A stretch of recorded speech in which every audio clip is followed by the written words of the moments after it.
And the grand finale is almost here. आपको पता चल गया है कि दोनों फाइनलिस्ट कौन से हैं। न्यूजीलैंड जो कि पहले फाइनलिस्ट बन चुकी थी, and now India would be facing New Zealand in the finals of the T20 world cup 2026। And what a superior game we witnessed कल। जिस तरह का सेमीफाइनल हमने देखा जहां पे इंडिया और इंग्लैंड एक दूसरे के मध्य मुकाबले हुए, इंडिया ने चार्ज किया और जबरदस्त ब्रूटल बैटिंग दिखाई। जिस तरह संजू सैमसन ने एंगल्स भी देखे ना, जब टॉस हार गए ना, he was a bit confused कि अब क्या होगा, and that was the plan B कि उन्होंने कहा कि भाई अब जितना मार सकते हो मारो, इंग्लैंड को इंग्लैंड की तरह आप लोगों ने डील किया। मैं कुछ और बोलने नहीं इस बात में, मगर लिटरली एक प्लेयर उनका संजू सैमसन, सीरियसली उसने इतने दिल जीत लिए हैं, इतने दिल जीत लिए हैं उसने, मुंबई से लेकर मतलब कहाँ कहाँ जहां जहां वो बंदा जो है ना, वो मैच देखा गया है ना पूरी दुनिया में, literally started from Mumbai and I don't know, it has no end के कहां कहां उस बंदे ने जो है ना वो he has one the hearts seriously. अच्छा, लेकिन बाकी भी कंट्रीब्यूट कर रहे हैं। अब आप जसप्रीत बुमराह को देखें, हर मैच में उसका कंट्रीब्यूशन है, वो इन 5 में नहीं है, लेकिन उसके बावजूद सारे लोग उसका तस्करा कर रहे हैं। बिल्कुल सही कह रहे हैं। नेक्स्ट स्लाइड जी। हाईएस्ट टीम टोटल्स इन T20 world cup 2026। India 256 versus Zimbabwe, West Indies 254 versus Zimbabwe, India again 253 versus England, England 246 versus India, Ireland 235 versus Oman. तो इसमें बासित भाई आपको ये लगता है कि ये सारे रन्स बने हैं, ये सारे इंडिया में बने? नहीं, ये 235 शायद श्रीलंका में बने। बिल्कुल ऐसे है। तो वेन्यू इंपॉर्टेंट रोल जो है वो प्ले करता है 100%। शुरुआत में नहीं, आप देखें बाद में जो जिम्बाब्वे से मैच हुआ, वेस्ट इंडीज से इंडिया का मैच हुआ या सेमीफाइनल हुआ, इसमें हाई स्कोरिंग मैचेस हुए हैं। 256 253 जैसे एक सेमीफाइनल में बनाए, तो थोड़ा सा बिहेवियर चेंज हुआ पिचेस का ना। शुरू में थोड़ा आईसीसी ने वो थे ना अपना एसोसिएट मेम्बरान, तो थोड़ी बॉलिंग फ्रेंडली पिचेस बनाई हुई थी।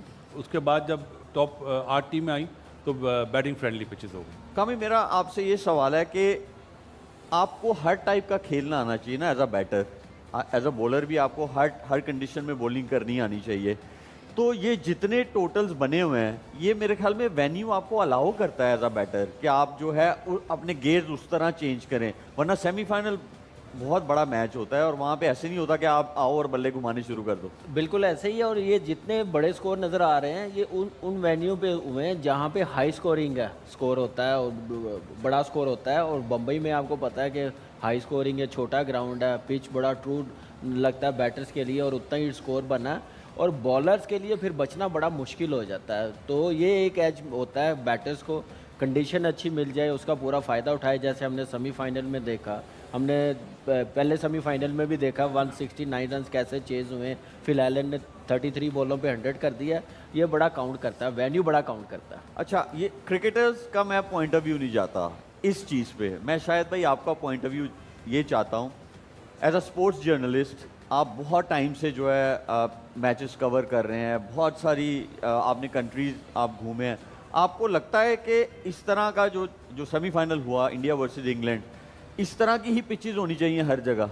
बिल्कुल, लोग देखने आते हैं चौके छक्के, लोग देखने आते हैं बैटिंग बहुत ज़बरदस्त। अभी ऑस्ट्रेलिया ने एक अखबार ने आर्टिकल लिखा कि आने वाली नस्लों में बड़ा मुश्किल होगा बच्चों को ये बोलना कि आप बॉलर बनो। सब कहेंगे कि नहीं, हम तो बैटर बनेंगे, चौके छक्के मारेंगे। बैटर्स को एक अजीब ही मतलब पॉपुलैरिटी मिलती है।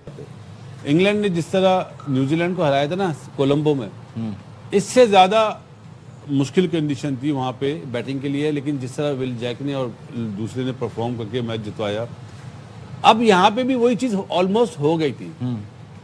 अब आप ये कह दें कि बेथल रन आउट हो गया या जैसे विल जैक का कैच अच्छा हो गया या करन आउट हो गया, नहीं, यहाँ पे रन ज्यादा हो गए थे। 253 रन जो थे ना, अगर ये 225 मतलब इसके लिए इंग्लैंड तैयार नहीं था और शुरू के 3 आप देखें ना जल्दी आउट हो गए। बेस अच्छी बनती, बटलर या सॉल्ट नमक भाई मैं बोलता हूँ, वो कुछ ऐसा डिफरेंट कर देते तो लगता है, लेकिन नहीं लगा। बेथल ने उन सबको कवर करा। बेथल की इनिंग्स मेरे ख्याल है इंग्लैंड वालों को याद रहेगी और आने वाले दिनों का उसने बता दिया कि वो टेस्ट मैचेस का भी, ओडीआई का भी और T20 का भी फ्यूचर स्टार। इसमें इंग्लैंड के पॉइंट ऑफ व्यू से आप क्या समझते हैं कि उनके कोलैप्स की वजह क्या बनी है? ये मतलब उनके लिए नंबर बहुत ज़्यादा हो गया था, टोटल ज़्यादा हो गया था, नंबर बहुत ज़्यादा हो गए थे। वो हम लोग भी यही सोच रहे थे कि इंग्लैंड टीम 190 या 200 के अंदर रहेंगे ना तो इंडिया इंग्लैंड, क्या डिफरेंस था आपके हिसाब से दोनों टीम? मेरे हिसाब से हमेशा जो है ना वो फील्डिंग रहती है। बिल्कुल। और मैं आपको हमेशा कहता हूँ कि देखें अपॉर्चुनिटी, आपने सैमसंग का कैच छोड़ा मेरे ख्याल में 8-10 रन पे, 15 रन पे, और उसके बाद वो कर गया। एक अच्छा प्लेयर फॉर्म में था, वो कैच नहीं छूटना चाहिए था, खासतौर पे कप्तान जो फील्डिंग कर रहा था वहां पे उसने कैच छोड़ दिया। 74 रन ऐड किए उसके बाद 74 रन। वही मैं कह रहा हूँ कि अच्छे प्लेयर अच्छी टीम के खिलाफ जो चीज आपको उठाती है वो आपकी फील्डिंग उठाती है। हाँ। और यही चीज इंडिया ने अगर देखा जाए तो जबरदस्त कैचेस पकड़ के आपको फील्डिंग की वजह से आपको मेरे ख्याल में मैच जितवा दिया। बिल्कुल बिल्कुल। तो मैच तो बहुत जबरदस्त हुआ है, बॉलर्स के साथ बहुत ज्यादती हुई है जिसके मैं सख्त खिलाफ हूँ। लेकिन बहुत खतरनाक कंडीशन, कसम से बहुत ज्यादा। लेकिन बुमराह ने अपने आप को साबित करके दिखाया है। बुमराह की जिस तरह मैं बात करता हूँ कि नया बॉल, पुराना बॉल, स्लो वन, वो लड़का वो अलग लीग का बॉलर है, वो बहुत ही आगे है वो। तो आई थिंक के बीच में एक मुश्किल वक्त आ गया था, लेकिन यही क्रिकेटर्स होते हैं, यही वो कैरेक्टर्स होते हैं कि किस तरह दोबारा फॉर्म वापस लेके आनी और अहम सतून बनना है टीम का। तो वो बुमराह बहुत बड़ा फर्क था। नहीं, इनफैक्ट बुमराह 2.0 ज्यादा लीथल होकर आया है। हाँ, बिल्कुल। जब वो इंजरी और फिर उसके बाद कमबैक करते करते जो एक डिप आया था परफॉर्मेंस में, उसके बाद से जब बुमराह वापस आया तो Bumrah has been more out class. Because सवेरा आप उसको किसी भी पिच पे देख लो, Yes.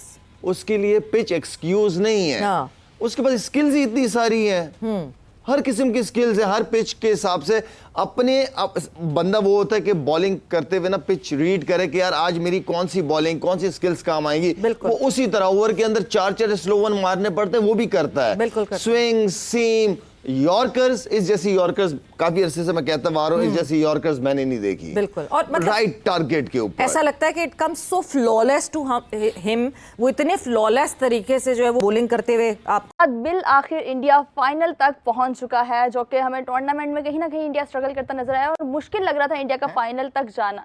टूर्नामेंट में स्ट्रगल करता नहीं नजर आया इंडिया, नहीं नजर आया, हमारा नहीं नजर आया। नहीं, मेरा नहीं ख्याल के अगेंस्ट इंडिया ने अच्छी परफॉर्मेंस दी थी। एक मैच साउथ अफ्रीका वाला मैच जो वो हारे हैं, उसके बाद इफ एंड बट्स हो गए थे, लेकिन यूएसए वाले मैच में इंडिया ने बहुत बेहतरीन खेला था। देखें, आपने ये देखना है कि एट द एंड जीता कौन है और किसने अपने नर्व्स पे काबू रखा। तो उसमें इंडिया ने बताया कि क्यों चैंपियन टीम है, India would go to the finals. लेकिन कल जो मैच हुआ है वो दोनों टीम ने परफॉर्मेंस ऐसी दी थी कि वो सेमीफाइनल वाली परफॉर्मेंस नजर आती, सिवाय साउथ अफ्रीका ने जो परसों खेला था ना, वो नहीं था लग रहा कि वो सेमीफाइनल खेलने आए हैं। वन साइडेड कॉन्टेस्ट, लेकिन कल मजा आ गया। कल जी 7 रन से इंडिया जीत गया, 7 रन से। जेकब बेथल बेचारा द लोन वॉरियर अकेला लगा रहा, 105 कर दी अगले ने, लेकिन round of applause for Jacob Bethell यार। What a player, what a player. 22 साल का लड़का, 22 साल का लड़का है वो, लिटरली। कल भी हमारी बात, वो उसने एंड पे जाके जब उसने डाइव मारी ना, इतनी होपलेस, उसने सर नहीं वापस ऊपर उठाया, उसको पता था कि भाई खत्म हो गया सब। It was very sad, it was very. मेरे ख्याल से इंग्लैंड से एक ब्लंडर हुआ था एंड पे, जो उन्होंने ओवर्टन भेजा था ओवर आर्चर। आई थिंक वहाँ पे वो जो 4 बॉल जो ओवर्टन ने खेले हैं, 4 पे 3 रन उन्होंने किए, वो जो 4 गेंदें थी बड़ी क्रूशियल थी। मैच हमने आर्चर को पहले देखा हुआ है कि Archer can hit the ball really long. Yes, लेकिन स्टिल मेरे ख्याल से इंग्लैंड ने मिस फील्डिंग भी किया मेरे ख्याल से। वहां पे भी अगर वो लोग अच्छे से फील्डिंग करते तो शायद ये इंग्लैंड के पास मैच होता, फिर तो डेफिनेटली होता। देखें वो अगेन कैचेस ड्रॉप होते हैं, मिस फील्डिंग होती है, सारी चीजें होती हैं, लेकिन एट द एंड बड़ा जो कैच पकड़े आपने देखा, अक्षर ने जो कैचेस लिए, लेकिन आई थिंक स्टिल जो क्लियर डिफरेंस था दोनों टीम्स के दरमियान, वो 4 ओवर थे बुमराह के।